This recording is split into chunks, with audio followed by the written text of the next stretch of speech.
The moment he stepped outside, his heart dropped. A strange SUV was parked deep inside his driveway, blocking his garage completely. Mark had lived in that quiet neighborhood for 12 years, believing rules existed to protect peace, not steal it. That morning promise shattered. The HOA president's vehicle sat there like a challenge, unmoving, unapologetic. When Mark checked his phone, a notice glared back at him. Temporary HOA use. Do not interfere. The words burned. This driveway was his, paid for, taxed for, maintained by him alone. Yet the message carried a tone of authority that felt heavier than the steel gate behind him. Neighbors peeked through curtains, whispering already. Mark felt small, cornered, but something deeper stirred beneath the anger. He remembered the deed, the clauses, the rights no one bothered to read. The HOA counted on silence. They always did. But silence had limits. Mark called the HOA office and received laughter instead of answers. Move it later, they said. That was the moment he decided this would not end quietly. By sunset, he would follow the law so closely it would trap them inside their own arrogance.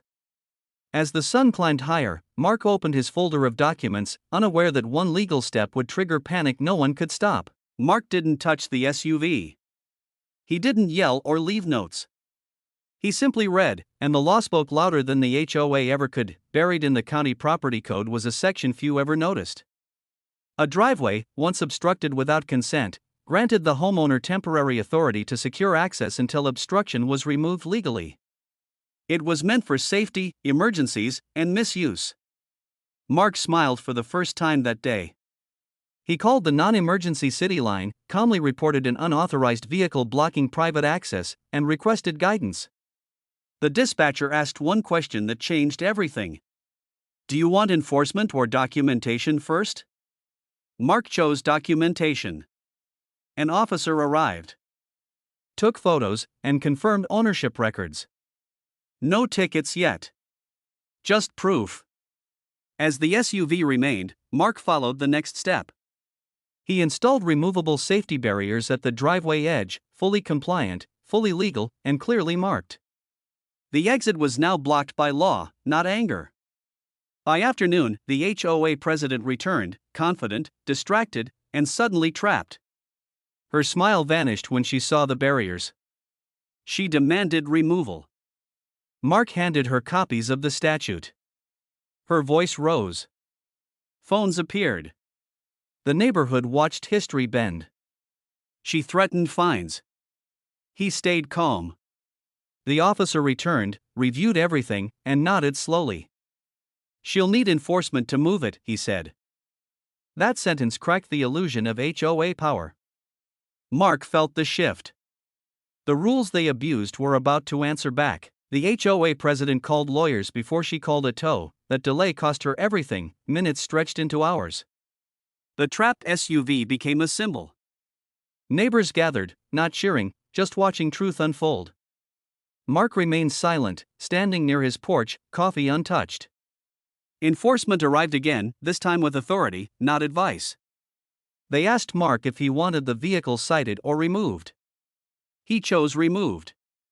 The president protested, insisting HOA privilege. The officer asked for written authorization. None existed. The tow truck arrived, slow and loud, ending the argument with chains and paperwork. As the SUV was lifted, something else lifted too. Fear. For years, residents obeyed fines they never questioned. That day, they saw consequences run both ways. The HOA president's voice shook, not with anger, but realization. She filmed everything, threatening exposure. Mark welcomed it. The law was on record. By evening, notices spread through the community inbox. Emergency meeting scheduled. Tone urgent.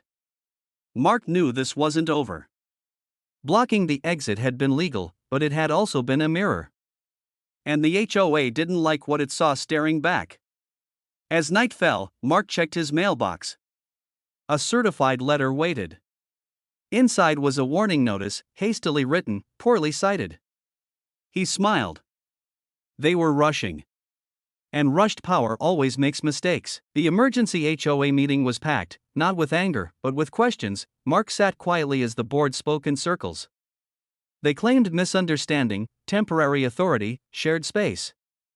Each word unraveled under scrutiny. Residents raised hands. Can they really park on our property? What else have we accepted without proof? The president tried to regain control, issuing vague warnings. Mark finally stood. He spoke once, calmly, reading the statute aloud. Silence followed. He showed documentation, officer statements, tow authorization. The board members avoided eye contact. This wasn't rebellion. It was clarity. The meeting ended without votes, without resolutions. Only uncertainty remained. The next day, the city sent a compliance review notice to the HOA regarding overreach complaints. 3 residents filed them. Then 5 more. Mark hadn't asked anyone to act. They simply saw permission where fear once lived. The HOA attorney resigned within a week, citing conflict exposure. The president stopped answering emails. The power structure cracked. Mark went back to routine life, but the driveway felt different now. It wasn't just concrete. It was proof. Proof that rules matter only when everyone follows them. And someone was about to pay for forgetting that. The HOA's fines were overturned quietly, but the consequences were loud. An audit revealed years of selective enforcement. Vehicles, fences, parking rules, all applied unevenly. The board dissolved under pressure, replaced by interim oversight. The president stepped down without apology. Her SUV returned weeks later, parked properly on the street, smaller somehow. Mark never spoke to her again. He didn't need to. The lesson traveled faster than words. Neighbors greeted him differently now, not as a hero, but as someone who reminded them of ownership. City enforcement closed the case with a final note: homeowner acted within legal boundaries. That sentence spread through group chats like relief. Mark framed the letter, not for pride, but memory. Power thrives on assumption. Law thrives on detail. One morning, Mark found his driveway empty, peaceful. No cones. No barriers. No fear. He drove out slowly, smiling at the ordinary freedom he nearly lost. That was the real victory. Not the tow. Not the meeting. But knowing he could leave his home without asking permission. Months later, the neighborhood felt lighter. Rules existed, but they no longer hunted. New HOA leadership focused on maintenance, not dominance. Notices came with explanations, not threats. People spoke up. The culture shifted. Mark declined invitations to join the board. He didn't want power. He wanted balance. Occasionally, someone asked him what he did that day. He always answered the same way: I followed the law. That answer confused some, inspired others. The driveway incident became a quiet reference point, never official, never forgotten. Mark knew the story would travel beyond the street. It always does. People remember moments when systems fail and individuals stand correctly instead of loudly. One evening, Mark watched kids ride bikes freely, parents chatting without tension. The place finally felt like home again. He realized the HOA never lost power. They lost unchecked power. And that made all the difference. The shocking twist was never the tow, it was how fragile authority became under truth. Mark didn't block an exit out of spite. He blocked a lie using the law. The HOA expected obedience. They got accountability. That single driveway became a boundary they couldn't cross again. Stories like this don't end with shouting or victory speeches. They end quietly, with rights restored in fear replaced by understanding. Mark still parks in the same spot every night, but now it feels earned. Protected, respected. And that was the final twist in this unbelievable HOA story. If you love the drama, don't forget to like, subscribe, and drop a comment sharing your thoughts. It really helps this channel grow.